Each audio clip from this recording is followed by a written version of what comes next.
It's just comedy. The Jell-O program, starring Jack Benny with Mary Livingston and Phil Harris and his orchestra. Thank you. This is Groucho Marx. Well, here I am, stepping in over my head again. With Fibber McGee and Molly. Folks, this is just as new to me as it is to you. Hello? Hello, Mr. Benny, this is Rochester. The Great Gildersleeve. Well, what an original greeting. Hello and welcome to another week of comedy, funny, haha, on Dwayne Old Time Radio. One thing, please subscribe to my channel. If you enjoy what I'm doing, subscribing is 100% free. Also, one more thing, if you have a few seconds or 1 minute, please leave a review on your preferred podcast service, especially if you're on Apple, Spotify, or really just your preferred podcast service. Thank you and hope you enjoy. We're in the month in traditional style, Jack Benny. 2 episodes from Jack Benny. The first is Alexander Graham Bell, May 28th, 1939. And then Hound of the Baskervilles, June 11th, 1939. J-E-L-L-O. The Jell-O program, starring Jack Benny with Mary Livingston, Phil Harris, Kenny Baker, and yours truly, Don Wilson. The orchestra opens the program with You've Got Everything.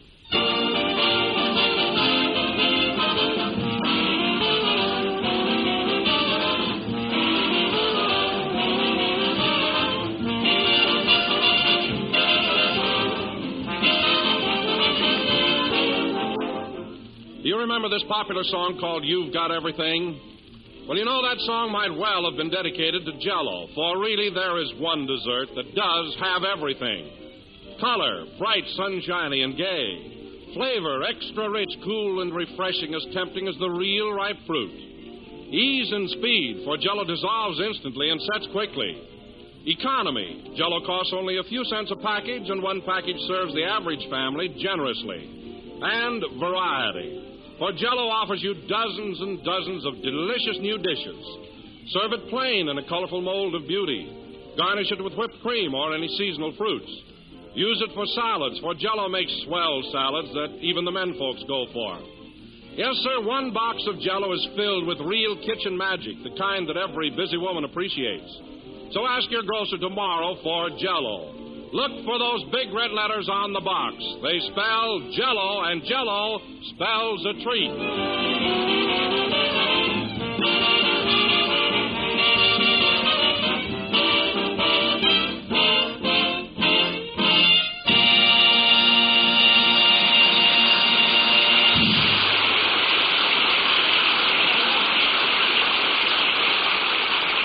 That was You've Got Everything, played by the orchestra. Now, ladies and gentlemen, we bring you Hollywood's newest glamour boy, Jack Benny.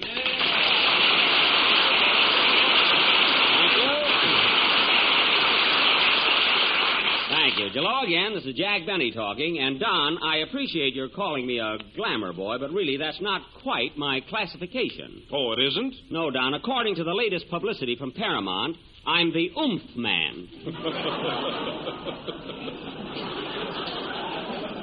Oomph. The oomph man? Yeah, you see, Don, a glamour boy is merely good looking. But when a star has, in addition to that, a certain charm and appeal to women, then he becomes an oomph man, which is me. You better stay out of the hot sun, brother.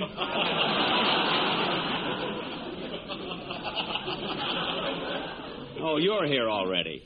Listen, Phil, I'm not a fortune teller and I'm not psychic. But I see you soon scattering your brilliant remarks in greener pastures. And hello. You know, Don, ever since we switched the ending of the picture, Man About Town, and I married Dorothy Lamour, Phil has been a wreck. So jealous because I'm a ladies' man. Me jealous? Why, every girl you go out with regards you as a big brother. Well, that's part of my technique. I sneak up on them. So don't be so sour grapesy. Oh, by the way, Jack, last week you had an argument with the studio about Rochester. Are you going to let him be in the picture? Rochester? Oh, he's in it already, Don, and am I having trouble with him at the house? The airs he's been putting on. Oh, getting ritzy, huh? Ritzy, he bought a sport coat yesterday with 3 belts in the back. Not only that, it's getting so he won't wear anything but silk underwear. Well, it's all right for him to wear silk underwear, isn't it? Not when the monogram says J.B. No, sir. Jack, I can't understand why you keep Rochester when he causes you so much trouble. Why don't you fire him? Oh, I can't. You see, he found the treasure map of my backyard and won't give it back. But I'll get him in time. Hello, Jack. Oh, hello, Mary. Say, Mary, have you heard the latest? They changed the ending of the picture, and instead of Phil getting Dorothy Lamour, I'm the one that marries her. Yes, I know. She's sick about it. She's nothing of the kind. You're just making that up because Dorothy happens to be very fond of me. In fact, the other day she gave me an autographed sarong. How do you look in it? Gorgeous. Are you surprised? Oh, Mary, Jack's got a new one. He says that everybody at Paramount's calling him the Oomph Man. Yeah, but did Jack tell you how he got the title? Quiet. The director punched him in the stomach and he went, oomph. That's not the reason at all. They call me the Oomph Man because in this picture I'm virile and rugged. Oh, yeah? Tell him what happened when you shot the wedding scene yesterday afternoon. Oh, well, that was just a novelty, that's all. Something different. What was it, Mary? Yeah, tell him. Oh.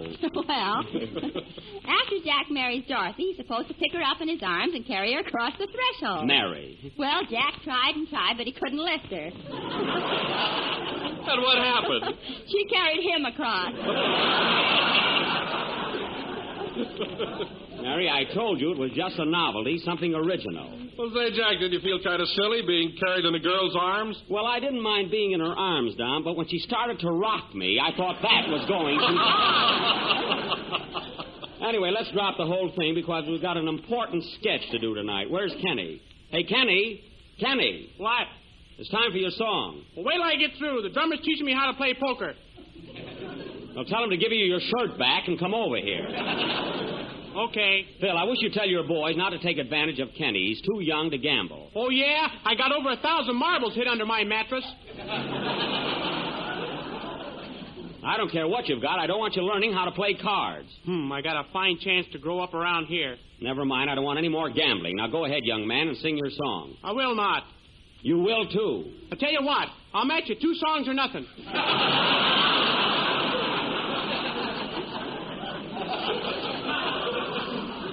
Kenny, sing your song and not another word out of you.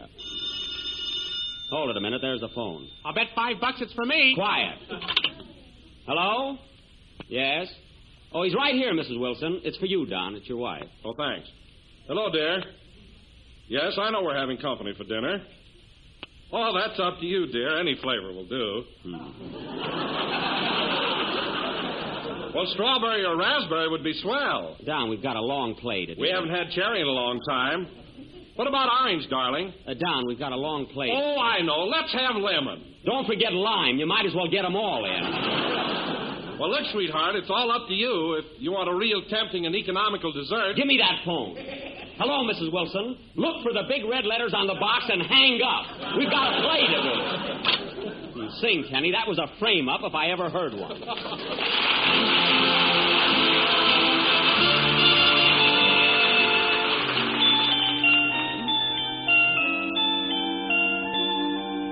When the somber shadows of the night grow dim and the daylight dawns on the hillock's brim, in the black of the night by the light of the moon, on the top of the day when the clock is at noon, no matter what the hour, I'm a slave in the grip of your power.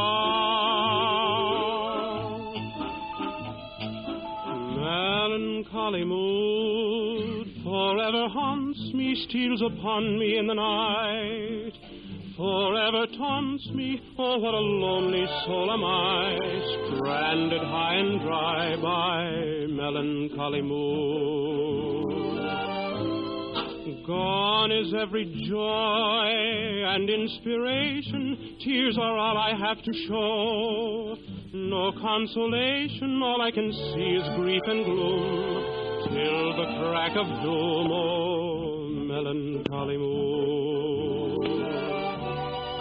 Deep in the night I search for a trace of a lingering kiss, a warm embrace. But love is a whimsy as flimsy as lace, and my arms embrace an empty space. Melancholy moon, why must you blind me? Pity me and break the chains that bind me. Won't you release and set me free? Bring her back to me, oh melancholy moon. Deep in the night I search for a trace of a lingering kiss, a warm embrace. But love is a whimsy as flimsy as lace, and my arms embrace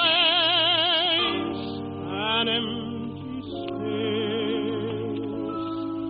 Melancholy moon, why must you blind me, pity me, and break the chains that bind me? Won't you release and set me free? Bring her back to me, oh melancholy moon.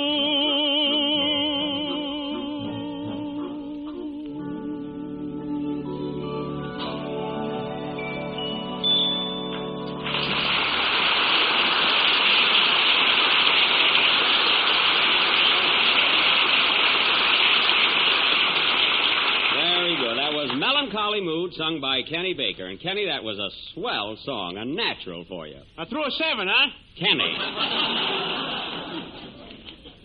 And now, ladies and gentlemen, we have a great treat in store for you. Last week, the Benny Gypsies gave you their interpretation of Gunga Din, which took place in faraway India. And tonight, to show you that we get around, we take you to Boston, Massachusetts, and present our version of Darrell F. Zanuck's outstanding 20th Century Fox production, that grand tribute to a great man and famous scientist, Alexander Graham Bell.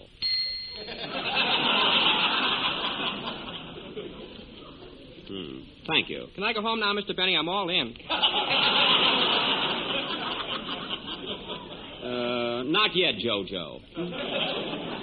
Now, as you all know, Don Amici portrayed the famous inventor in the picture. So in our version, I will naturally play the title role. May I ask why? Certainly. Now, this picture also featured... I said, why should you be Alexander Graham Bell? Well, for one thing, Phil, the part fits me. I used to be an inventor myself. Wasn't I, Mary? Oh, Jack, you weren't the first one to think of putting a mousetrap in a wallet.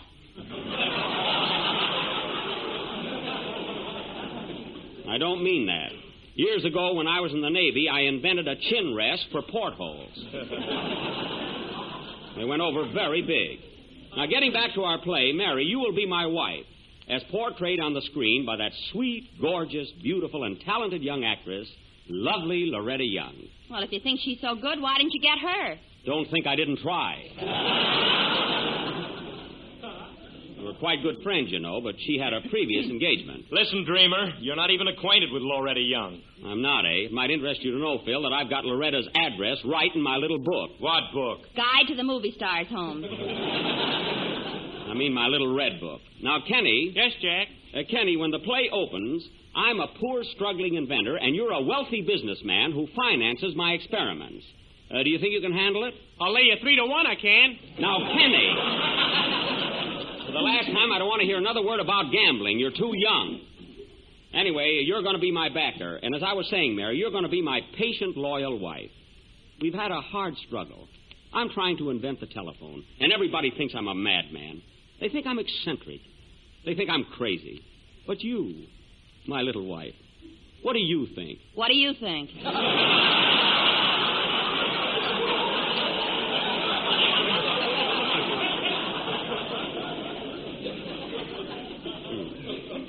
Mary, will you please get in the mood, for Pete's sake? Now, the locale... Say, Alexander, am I going to be in this? Yes, Phil, you're going to be my assistant who helps me invent the telephone. But, Jack, I'm a musician, not a mechanic. Listen, Phil, I'd rather have you tinker with my toaster than tamper with Tannhauser. Any day. Now, our dramatic offering will go on immediately after a number by... Oh, come in. Hello, Mr. Benny. Hello, Rochester. What do you want? Say, boss, are you in a pleasant frame of mind this evening, or are you cloaked in gloom?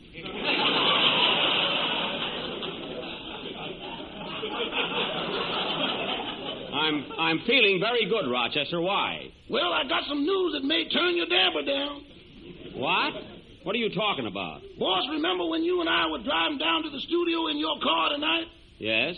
And when the motor kept stalling, you got mad and said, you wish somebody would steal this thing? Yes? Well, hallelujah, you're a pedestrian.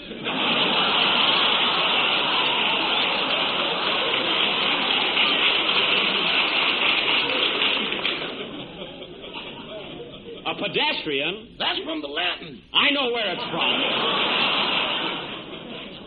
You mean to say somebody stole my car? Well, all I know is I parked the car in front of the studio and went across the street to buy a cigar. Uh-huh. And when I got back, there was nothing there but the anchor. Oh, that's awful. Now, who would want to steal my car? Somebody that goes... blah, blah, blah, blah, blah, blah, blah. Now, don't be funny. My car's been stolen, and it's nothing to clown about. Tell me, Jack, did you have any insurance on it? Only tornado. Ding the luck. Rochester, this is all your fault. I'm sorry, boss. Well, it's too late now to be sorry. Now, I want you to go right down to the police station and report the loss. Hurry up. I ain't going near that police station. Why not? I'm behind in my alimony. Alimony? Why, Rochester, I didn't know you'd been married. Oh, boss, repeatedly.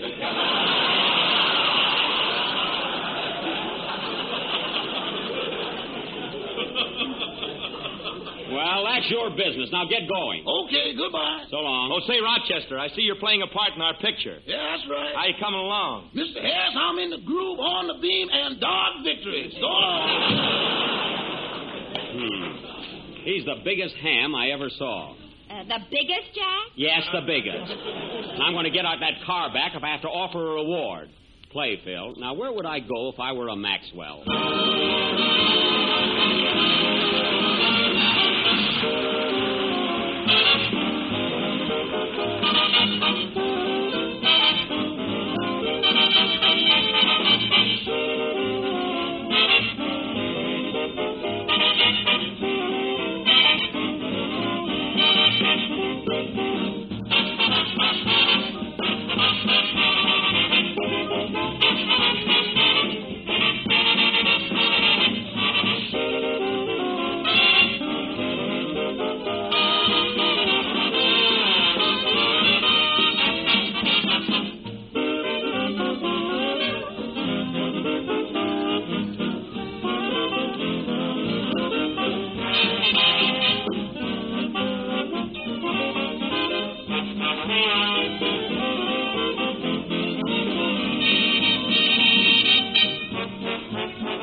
Snug as a bug in the rug whenever you hold me tight, cozy and warm on the chilliest night.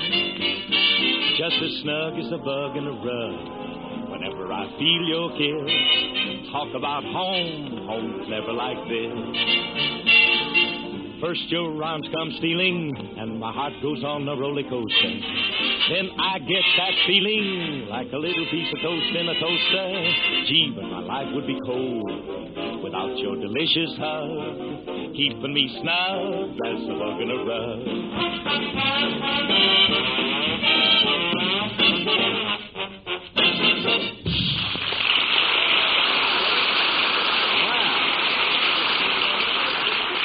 That was Snug as a Bug in a Rug, played by a mug and his loves. How was that, Phil? Thanks for the plug, Slug. Going from that neat bit of comedy to our dramatic highlight of the season, we are now going to offer our contribution to the annals of scientific progress. That epic of American ingenuity, Alexander Graham Bell. Wait for me.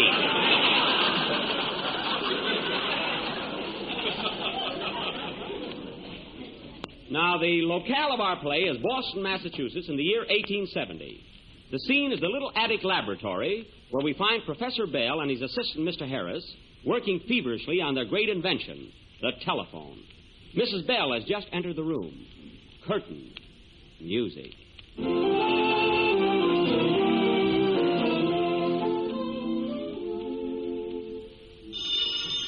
I'll take it. Hello? Alexander Graham Bell's residence. What? No, you can't talk to him. He's busy inventing the telephone. Goodbye.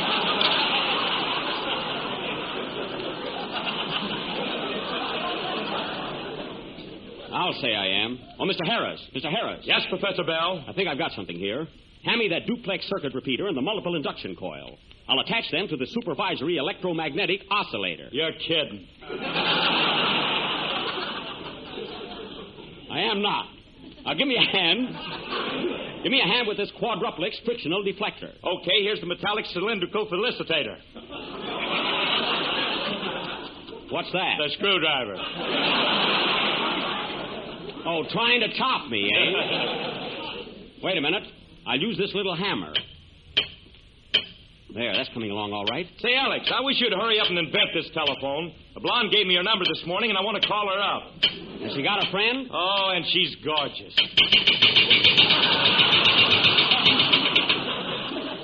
Oh, what am I rushing for? I'm married. I'm so absent-minded. But I'll tell you one thing, Harris. We got to work fast if we expect any more help from our financial baker, Mr. Baker. Our financial backer, Mr. Baker. Now, help me with this vacuum generator. Oh, darling, you look tired. You're working too hard, Alex. Much too hard. I am? Yeah, look at those bags under Harris's eyes. Oh, well, he got those on his own time. But, darling, I must work hard. I know it's a mad dream. I know it sounds impossible. But I'm going to invent the telephone, or my name ain't Alexander Graham Bell. Come on, Harris. Let's get to work. Come in. Well, what's this? This is the laboratory. Oh, pardon me.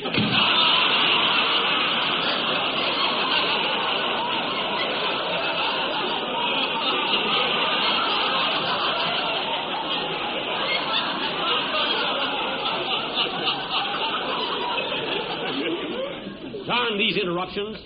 Harris. Mr. Harris. Mr. Harris, hand me that annunciator magneto. Here you are. Hello? Oh, hello, Barbara. Now, hand me that vibrator. Okay, Alex. Did you have a good time last night? Who was there? Oh, it still won't regenerate. They were? Hand me some more of that copper wire. Here you are, Professor. Well, look, Barbara, we'd love to come over, but Alex is still working on that invention of his. How's it coming, Professor? I'm afraid it won't work, Harris. I'm afraid it's a failure. Oh, it's some gadget he calls a telephone, but it'll never be a success. I got another idea, Harris. Hand me that rheostat. All right, Barbara, I'll call you later. Goodbye. I don't know, Harris. The more I work on this, the tougher it seems to get. Sometimes I get so discouraged. Don't give up, Prof. I won't. Come in. Well, hello, Mr. Baker. Hello, Alex. How's everything coming along? I'm making great progress, Mr. Baker. Great progress. You see, it's my theory that if I could make a current of electricity vary in intensity precisely as the air varies in density during the production of multiple sounds, I should be able to transmit speech electromagnetically. Oh, you can talk plainer than that.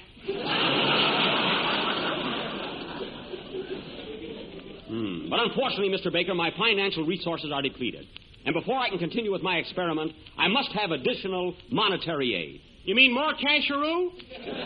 That's a bullseye if I ever heard one. Well, how much do you want? $4 million. Yes!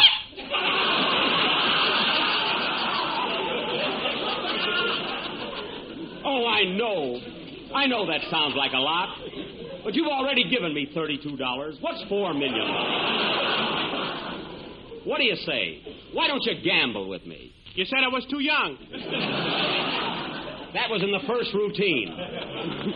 Oh, Mr. Baker, if I don't get the money from you, where else can I get it? You mean I'm the only sucker in the world? Yes. All right, then, Alex. I'll give it to you. Hooray! Did you hear that, darling? Did you hear that, Harris? He's going to give us $4 million. Here you are, Professor. $1, $2, $3, $4, $5, $6, $7. 2 years later. $1,993. $1,994. $1,995. $1,900,000. 4 years later. $3,999,998. Yes? $3,999,999. Yes, yes. And 40 cents. I don't think I can make it.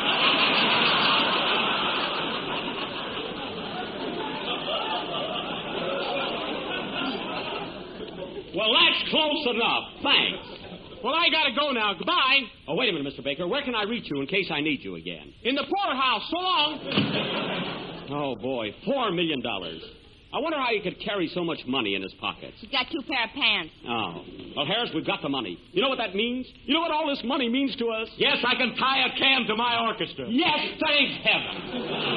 And it also means that I can finish my work, complete my invention. The telephone must and will be perfected. Let's go. 6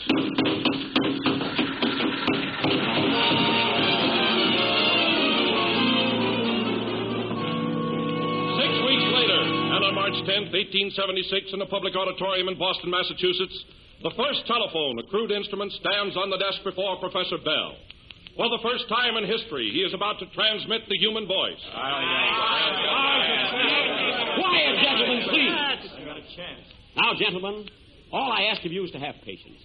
You're about to witness the most amazing demonstration of our time. Gentlemen, please. Bring it on. What are you stalling for? Yippee! Young man, I'm introducing a telephone, not a fan dancer. Now, gentlemen, in just a moment I will transmit my voice by wire to Professor Homer J. Osgood, who is waiting on the other end of this line in Baltimore, 500 miles away. Silence, please. All right, gentlemen, the experiment begins. Mr. Harris, lift the receiver. Yes, Professor. Hello. Hello, Baltimore. Baltimore, hello. Hello, Baltimore. Hello, Baltimore. This will work. This must work. Hello, Baltimore. Baltimore, hello. Did you put a nickel in? Quiet. Gentlemen, please. Please give me a chance. Hello. Hello, Baltimore. Baltimore, hello. Boston Meat Market, your order, please. Get off the line. I want Baltimore. Don't worry, gentlemen, I'll get it. Hello. Hello, Baltimore. Hello. Hello. Jello. I said hello. And I said Jello. Hang up. I want Baltimore. Don't get disgusted, gentlemen. This will work. This must work. Hello. Hello, Baltimore. Baltimore, hello. Baltimore, hello. Hello. Hello. Hello. Hello, stranger. At last.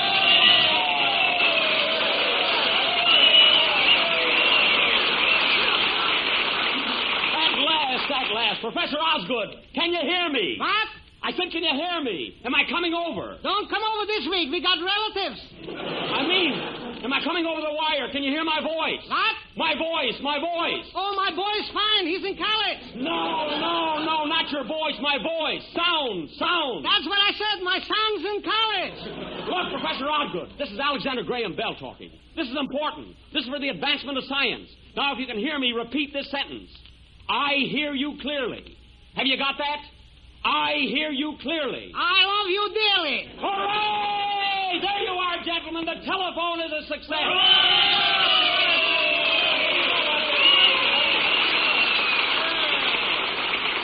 Oh, what a triumph.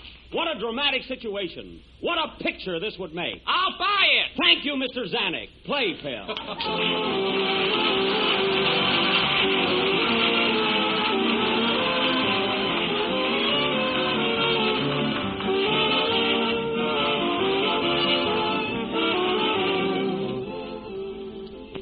I bet a lot of you men heard this line today.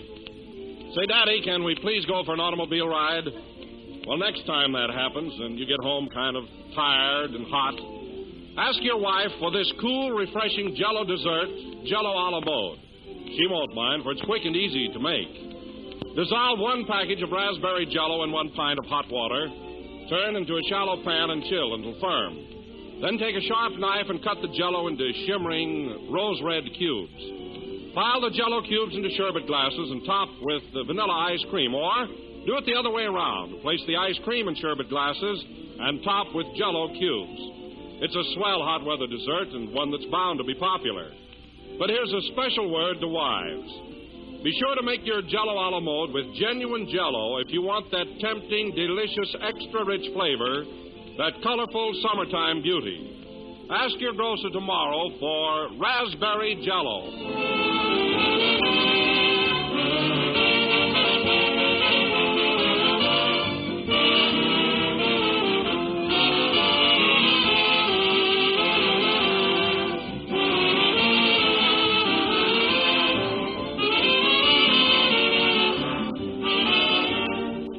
This is the last number of the 35th program in the new Jell-O series, and we will be with you again next Sunday night at the same time. Now, come on with me, Mary. I'm going over to the police station, get a squad of men to go out and look for my car. J. Edgar Hoover's in town. Why don't you get him, too? He's just the man I need. Good night, folks.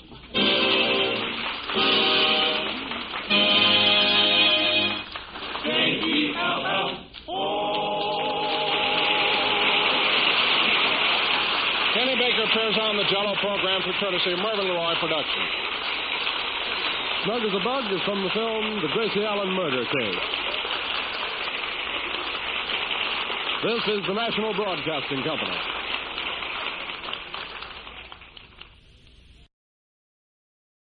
J-E-L-L-O. The Jell-O program starring Jack Benny with Mary Livingston, Phil Harris, Kenny Baker, and yours truly, Don Wilson. The orchestra opens the program with From Alpha to Omega.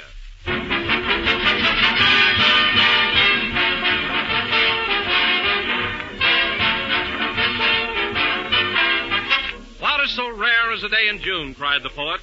Well, I know something. That's a June bride who can turn out a perfect home-cooked meal. But don't be downhearted. That new husband of yours will forgive you for an awful lot if you bring on a swell-looking, swell-tasting dessert. And that means Jell-O. There's no fuss or trouble with Jell-O. There's nothing to go wrong. Dissolves instantly in hot water, sets quickly in icebox or refrigerator, and comes out in a shimmering mold of beauty that looks and tastes like $1 million. There are 6 delicious flavors, and every one is extra rich. Strawberry, raspberry, cherry, orange, lemon, and lime. They're simply swell, served just as is, or you can garnish them with any fruits in season. And Jell-O is one of the thriftiest desserts you can serve. Every husband appreciates that. So skip around to your grocer tomorrow and look for those big red letters on the box that spell Jell-O.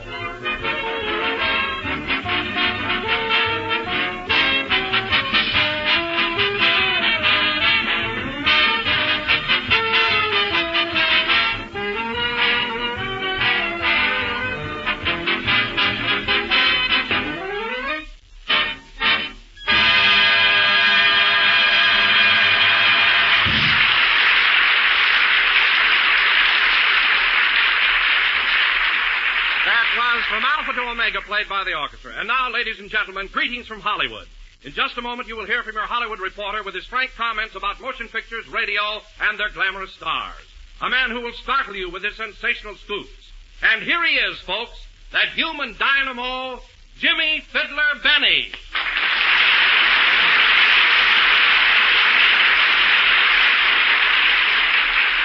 Hello again. This is Jimmy Benny, the Fiddler, coming to you from Hollywood. Hollywood, that small body of land entirely surrounded by racetracks.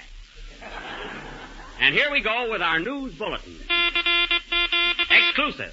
Now that Robert Taylor and Barbara Stanwyck are married, and Tyrone Power has recently wed Annabella, who will be next? Gossips have it that May Robeson and Mickey Rooney have been seen dining and dancing together in the late night spot. But take it from me, they are just good friends. Attention, New York reporters. Eddie Cantor, comedian, noted for his 5 daughters, is in your town celebrating his 25th wedding anniversary. On their way back to California, Eddie and his wife Ida will spend a week at Sun Valley. Watch this column for further development. Back to Hollywood. Movie stars seen recently in Ruby Poo's Chinese restaurant ordering their specialty, Egg Foo Young's, were Robert Young, Loretta Young, Roland Young, Victor Young, Clara Kimball Young, and young Dr. Kildare. And now, ladies and gentlemen, a special scoop. Hello, Jack. What are you doing? Quiet, Mary. More Hollywood news. Miss Ginger Fizdale, new child singing discovery, who is destined to become a great star, will be professionally known as Gin Fizz. She is 3 years old, and in her first screen effort, Bobby Green will play the part of her father. More Hollywood news. Oh, Jack, let me do one. All right. I have it on good authority that the Paramount studio is planning to build Jack Benny's next picture around him. That's right. As soon as he is completely hidden, they will release it.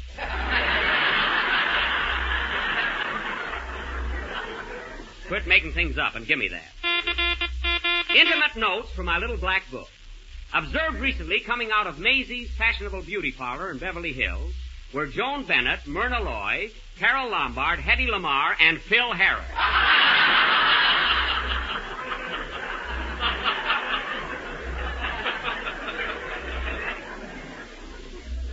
When confronted, the popular band leader claimed he made a mistake.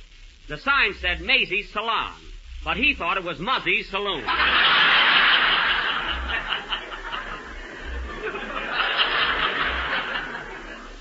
And now a word from our sponsor. Take it, Don. Jell-O. Take it, Jack. Good.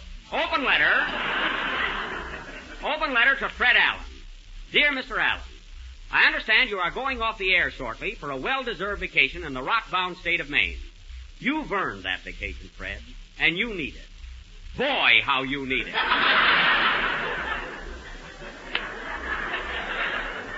But before you go, Fred, may I give you this friendly bit of advice? Instead of coming back on the air next fall, get out those Indian clubs and that green wig and go back to vaudeville. Believe me, I'm speaking as your affectionate friend, Jimmy Fiddler Benny. Previews of the new picture. The first picture I recommend tonight is the Jones family in a gopher hole.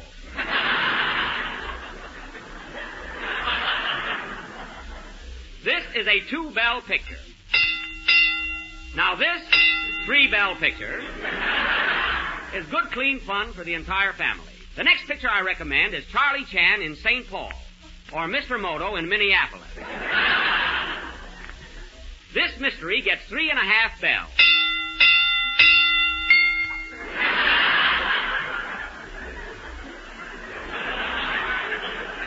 The plot is fascinating. It is about 3 smart girls who grow up in Dodge City. And the high spot of the picture is when the Cisco Kid falls off of Wuthering Heights. Oh, don't miss it. And now, ladies and gentlemen, I want to recommend wholeheartedly, with no reservations whatsoever, Paramount's latest comedy triumph, Man About Town, starring Jack Benny. I give this picture...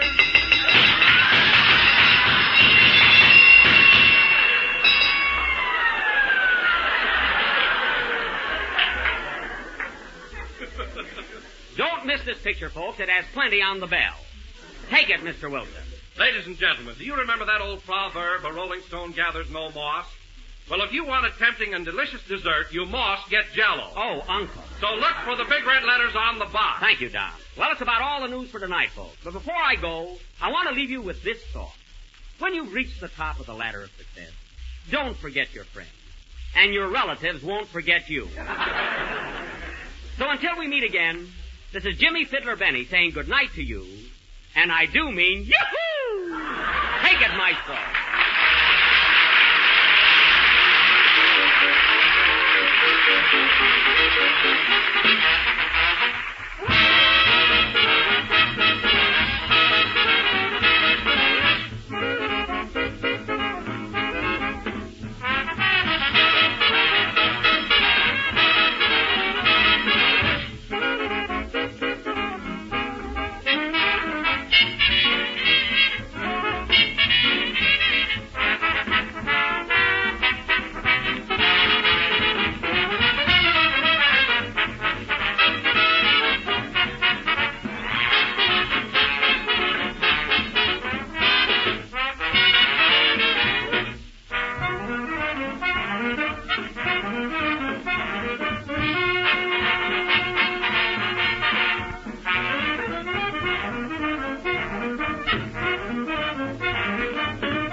played by Phil Harris and his orchestra. And, Phil, that was the best number you've done this season. You know, there wasn't one sour note in the whole thing. Not one. Some shock, eh, kid? You said it. Say, Phil, how'd you like my little takeoff on Jimmy Fiddler? I had some pretty hot news there, didn't I? Hot news, nothing. I haven't been to Maisie's beauty parlor in 2 weeks. You haven't? Why, Phil Harris, I saw you in there last Thursday getting a permanent wave. Oh, then I was right about that little item. Imagine a man sitting in a beauty parlor having his hair curled. Why don't you send yours over sometime? Never mind my hair. Say, where's Kenny? I've got another big scoop that I've been saving, and I want everybody to hear it. Hey, Kenny. Here I am, Jack. I was up on the roof taking a sunbath. Oh, up on the roof, eh? Gee, I got a headache. Well, naturally, you stayed out in the hot sun too long. Well, it wasn't that. I fell down the elevator shaft. Oh, my goodness. Why don't you look where you're going? Gee whiz, Jack, it was the funniest feeling. What do you mean? I stepped in and said, main floor, please, and I got it right in the kisser.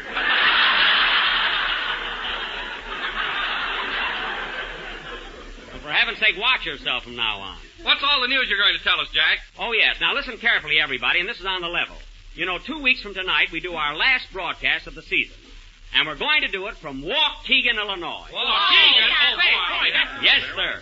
And the same night, we're going to have the world premiere of Man About Town. No kidding, Jack. Are we really going to walk in? Yep. 2 weeks from today, we'll be in my little hometown. Boy, what a hot time we'll have. We'll have to have it before 9 p.m.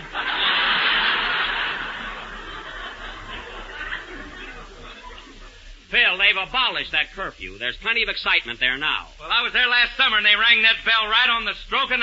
That wasn't a bell. They were kicking the gong around.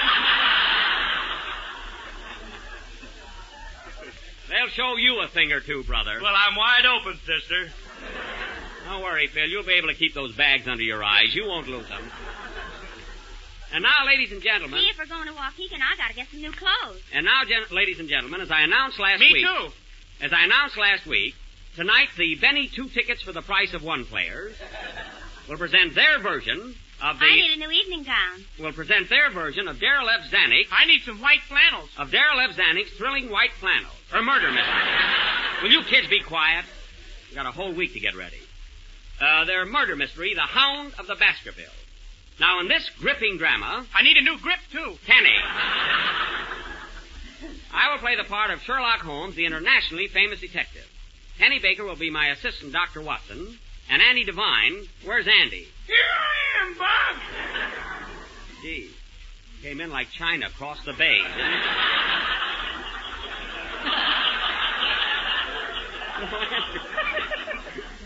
Now, Andy, you'll play the part of the vicious, snarling, murderous hound. Do you think you can do it?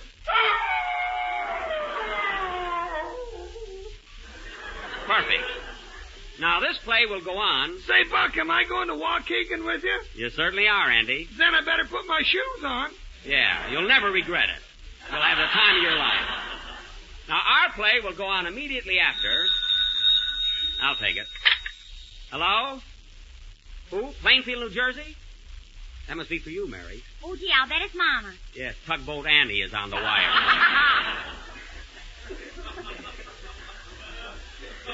Hello? Oh, hello, Mama. Gee, this is a surprise. What? You've been listening to the program? How is it? Oh, it does?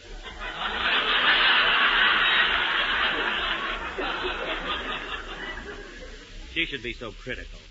What, Mama? She was thrown out of the Floridora Sextet for wearing red bloomers. Yes, we're going to Waukegan. It's Jack's hometown. Yes, he was born there right above a clothing store. Oh, Mama, are you corny? What'd she say? Suits and clucks. That's about her speed. Well, look, Mama, I got a great idea. Why don't you and Papa come to visit me in Waukegan? We can spend a few days together and you can see Jack's new picture. Oh, I don't know. I'll find out. Say, Jack, are they going? No, certainly not. No, Mama, no free dishes. Tell her to stay home, Mary. I'll be busy enough that week. Well, I gotta hang up now. I'll write you later. Goodbye, Mama. Goodbye. Oh, Jack, hasn't Mama got the most wonderful sense of humor? Oh, she's a gem. Now, where were we? Oh, yes. Our play, The Hound of the Baskervilles, will go on right after Kenny Baker's song. Go ahead, Kenny. Okay. Say, Jack. What? You know any dames in Waukegan? I certainly do. Are they good looking? They certainly are. Can you get me a date with one of them? He certainly can't. No worry now, Kenny. You'll be all fixed up. Go ahead with your song. All right, Andy. Excuse me, fellas. I got to take Andy out for a walk.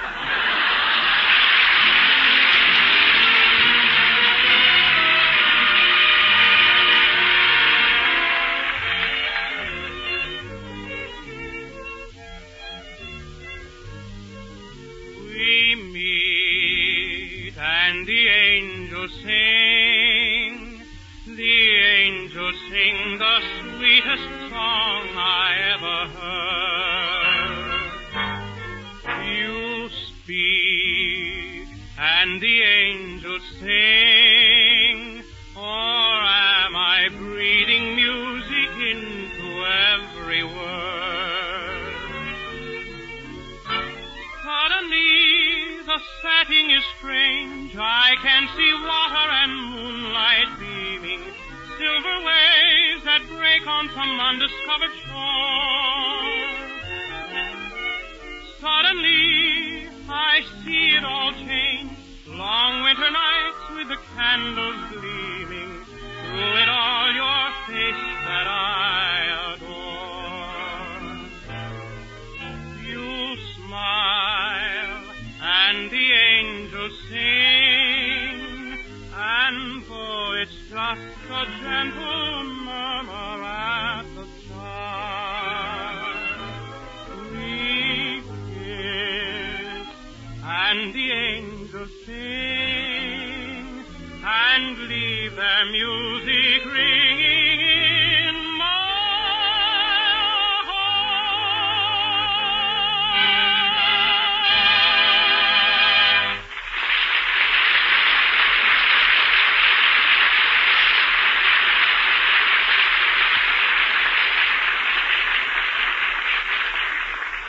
That was And the Angels Sing, sung by Kenny Baker, the little devil of the Jello program. And now for our feature attraction, that thrilling detective mystery, The Hound of the Baskervilles, or the Mayor of Van Nuys. Say, Andy, I think you ought to try that howl just once more. It's very important to our plot. Okay.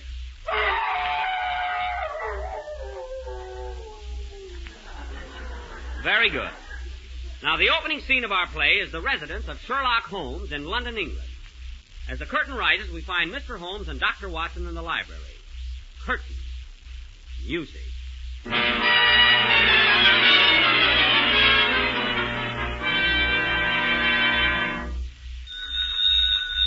Excuse me, Watson. Hello? Sherlock Holmes on this end. Are you on your end?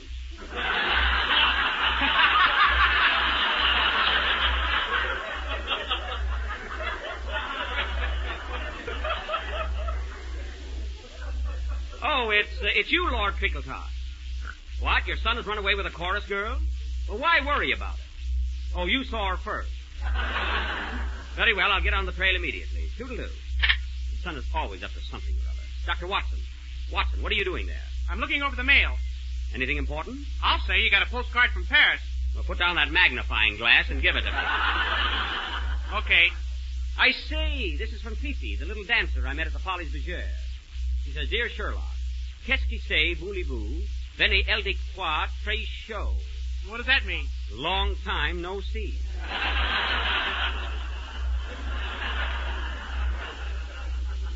I think I'll run over to Paris and visit her. But what about your work here, Sherlock? After all, you're a detective. Well, I gotta chercher la femme, don't I? I tell you, Watson, it's so dull around here. The cases I've been getting lately are ridiculously simple. They're not baffling enough. There's no excitement. What was that? It's 12:30. Oh, yes. You know, Watson, if there isn't any more action around here, I'm going to take a vacation. There's someone at the door. I wonder who it is, Sherlock. It's a young lady about 23 years of age, with beautiful blonde hair, blue eyes, and a divine figure. Why, that's amazing. How do you know? Well, to tell the truth, Watson, I'm just hoping. Come in. Hello. Oh, shucks, it's Mary. Quiet, Watson. How do you do, madam? How do you do? Oh, Mr. Holmes, you must help me. You must. What seems to be the trouble, young lady? Well, you see, Mr. Holmes, I'm engaged to Philip Baskerville, the son of Sir Hugo Baskerville. Oh, Sir Hugo. I know him well. He's quite a lively old boy.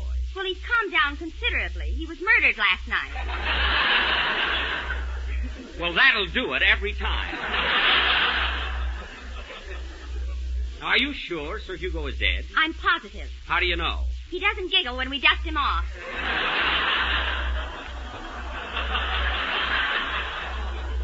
Then he is dead. Continue, my dear. Well, according to the legend of the Baskervilles, Sir Philip, my fiancé, is the next one marked for death. Amazing. The first Baskerville was killed. So was the second. Then the third and the fourth. I see. And Sir Philip is next? Yes, when they get him, it's bingo. It's a very interesting case. Now tell me, Miss... Lady Barrow. Lady Barrow. Is there any clue to these murders? Only one. Before each death, we always hear the howling of a dog on the lonely moor outside the castle. Oh, it's ghastly. Oh, a dog, eh? Then we have a clue already. Lady Barrow, I'll be glad to take the case. My fee, of course, will be $1,000. You won't get it, of course. Of course. Make a note of that, Watson. Okay. No sale.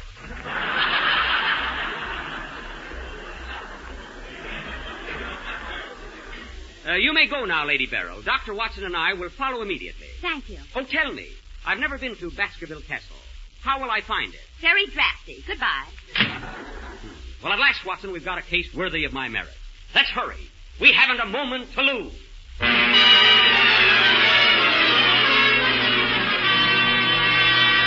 Scene 2. 3 hours later, Sherlock Holmes and Dr. Watson have just crossed the dark and desolate moor and are approaching Baskerville Castle.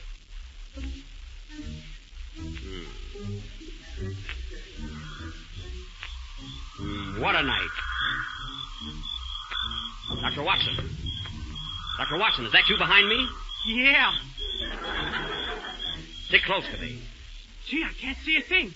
It sure is dark tonight. I'll say it's dark. I just saw an owl with a lantern. Look, Watson, do you see that light up ahead? Yes, that must be the place. I'm positive. Let's hurry. This is the castle, all right. Look at that coat of arms on the door. It says Baskerville Hall. In hoc signum multum paro. What does that mean? No cover charge.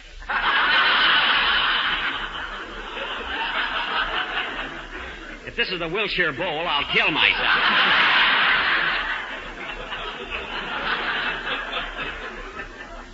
Ring the bell, Watson. Okay. Cheerful little spot. How do you do, gentlemen? Is this Baskerville Castle? Yes. Whom shall I say is calling? Sherlock Holmes and Dr. Watson.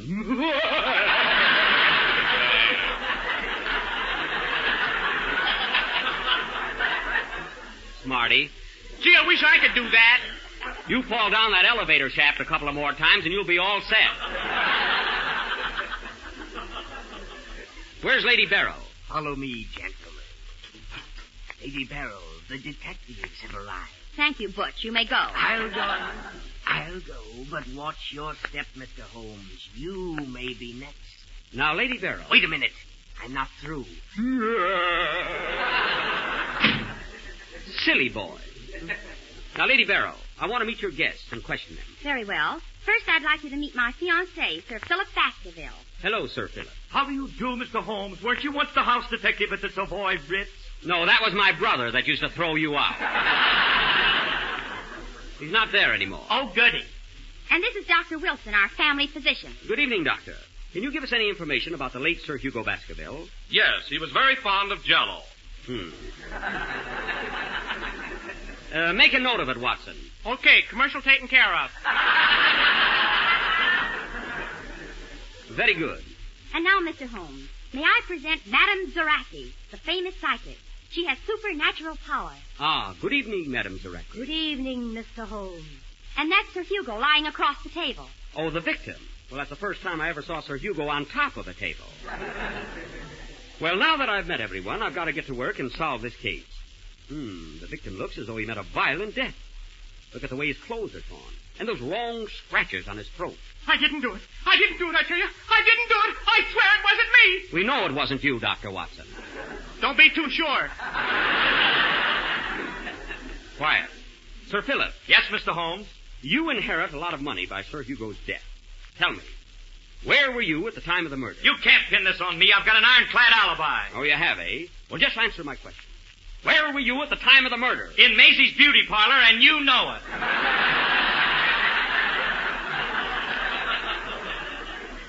Well, somebody committed this crime, and I'm going to find out who it is. Maybe I can help you, Mr. Holmes. Help me? How, Madame Zareki? Sir Hugo himself will tell me. Well, Sir Hugo is dead. I know, but I will talk to his spirit in the great beyond.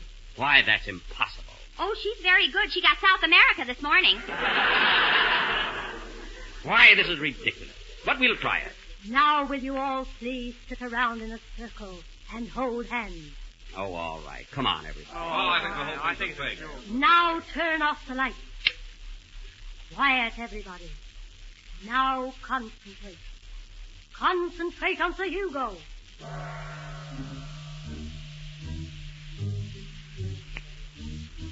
Sir Hugo. Sir Hugo, are you there? This is silly. Sir Hugo, if you are there, answer me. Bosh, it'll never work. Yeah, bosh. Quiet, Watson. Sir Hugo, we are calling you. If you hear my voice, answer me.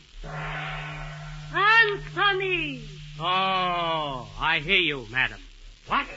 Did you hear that, Watson? Yeah. Madame Zareki, can I speak to him now? Yes, but don't lose the contact. I won't. Sir Hugo, do you hear me? Yes. Then tell me, how were you killed? Well, I was out walking on the moor last night. Yes. And just as I got to the garden wall, I saw a huge ribocedal across me. All of a sudden, I started for it, and he grabbed me by the ribocedal across me. I couldn't get my somebody all that fast. But that didn't kill me. It should have. Quiet.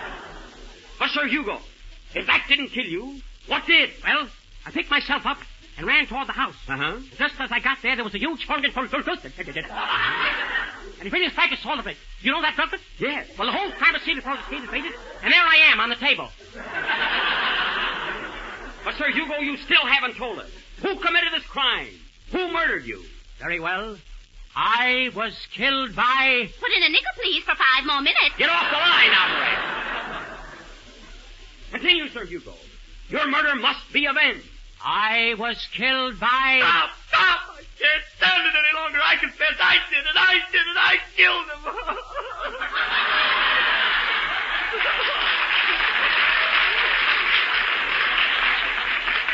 Ha! I knew it all the time. I don't know why I did it. I must have been mad, crazy, delirious. Slap the handcuffs on him, Watson. The case of the Baskervilles is solved. Hey, Sherlock, what about me? Oh, my goodness, I forgot all about the Hound. I'm sorry, Andy. Play, Phil. The other day I heard a woman say, when I feel like going fancy on desserts, I want to go fancy in a great big way. Well, I hope she's listening, for here's the answer. A brand new dessert called Deluxe Strawberry Loaf. Strawberry jello, juicy fruit berries, and creamy marshmallows combined in a shimmering mold of jello. And here's the way to make it. Dissolve 1 package of strawberry jello in 1 pint of hot water and chill until cold and syrupy. Then place in a bowl of cracked ice and whip it up with a rotary egg beater until the jello is fluffy and thick like pink whipped cream. Now fold in 2 cups of sweetened sliced strawberries, 6 marshmallows finely cut, and 1 cup of whipped cream. Mold in a loaf pan, and take it from me, there is a deluxe dessert. A lovely, shimmery loaf of whipped rose pink jello filled with fresh berries and foamy marshmallows. So try it soon. Ask your grocer tomorrow for strawberry jello. This is the last number of the 37th program in the new Jello series, and we will be with you again next Sunday night at the same time. And, Andy, I'm awfully sorry I overlooked you in our play. I don't know how I ever happened to forget about the Hound. Oh, that's all right, Buck. You want to howl now? Was that a dog? Sounded like the 515. It sure did. Good night, folks.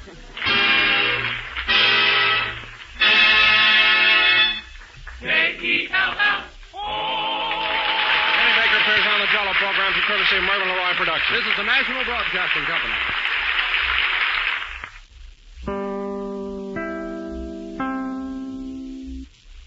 Thank you for listening to and showing your support for my podcast.